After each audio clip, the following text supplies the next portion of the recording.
उस शाम डॉगा ने हन्नू से धीरे से पूछा, हन्नू, क्या हम तुम्हारे पिता से मिलने चलें? हन्नू अचानक चुप हो गया।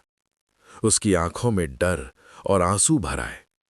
हन्नू बोला, नहीं, नहीं डॉगा, अगर मैं वहां गया तो शायद वो मुझे मार देंगे। 8 साल हो गए हैं मुझे यहां रहते हुए, शायद अब वो मुझे पहचान भी ना पाए। डॉगा ने प्यार से हन्नू के कंधे पर हाथ रखा और कहा, लेकिन हन्नू, वो तुम्हारे पिता हैं। पिता पिता ही होता है, हमें उनसे मिलना चाहिए।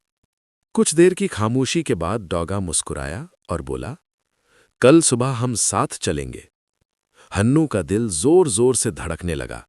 वो डर, उम्मीद और खुशी तीनों एक साथ महसूस कर रहा था। उस रात उसे नींद नहीं आई। वो बस अपने पिता का चेहरा सोचता रहा। यात्रा की शुरुआत। अगली सुबह हन्नू और डॉगा अपनी यात्रा पर निकल पड़े। गांव की पगडंडियों से गुजरे, नदियां पार की और एक घने शांत जंगल में पहुंच गए। चारों तरफ ऊंचे पेड़ थे, हवा भारी सी लग रही थी।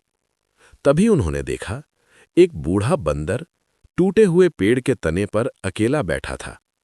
हन्नू आगे बढ़ा और बोला, चाचा, मुझे अपने पिता से मिलना है। क्या आप बता सकते हैं वो कहाँ मिलेंगे? बूढ़े बंदर ने हन्नू को ध्यान से देखा। उसकी आंखों से आंसू बहने लगे। वो रोने लगा। कड़वा सच। कांपती आवाज में बूढ़ा बंदर बोला, हन्नू, जब तुम 1 साल के थे और हमें छोड़कर चले गए थे, तुम्हारे पिता बहुत बीमार हो गए थे। वो रोज कहा करते थे, मेरा हन्नू कहाँ है? वो कैसा होगा? क्या मैं उसे फिर देख पाऊंगा? वो दिन रात बस तुम्हारे बारे में ही सोचते रहे। हन्नू के हाथ कांपने लगे। बूढ़ा बंदर बोला, वो तुम्हारा इंतजार करते रहे, लेकिन उनका शरीर जवाब दे गया।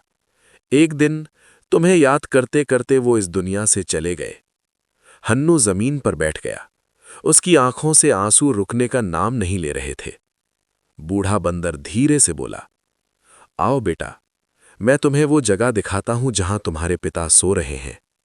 खामोश विदाई। तीनों जंगल के अंदर गए। एक बड़े पेड़ के नीचे फूलों से ढकी हुई एक जगह पर वो रुके। हन्नू ने मिट्टी को छुआ और बोला, पिता, मुझे माफ कर दीजिए, मैं देर से आया, लेकिन आज आपका बेटा यहां है। डॉगा चुपचाप उसके पास खड़ा रहा, उसे हिम्मत देता हुआ। पूरा जंगल खामोश था, मानो एक बेटे का दर्द सुन रहा हो।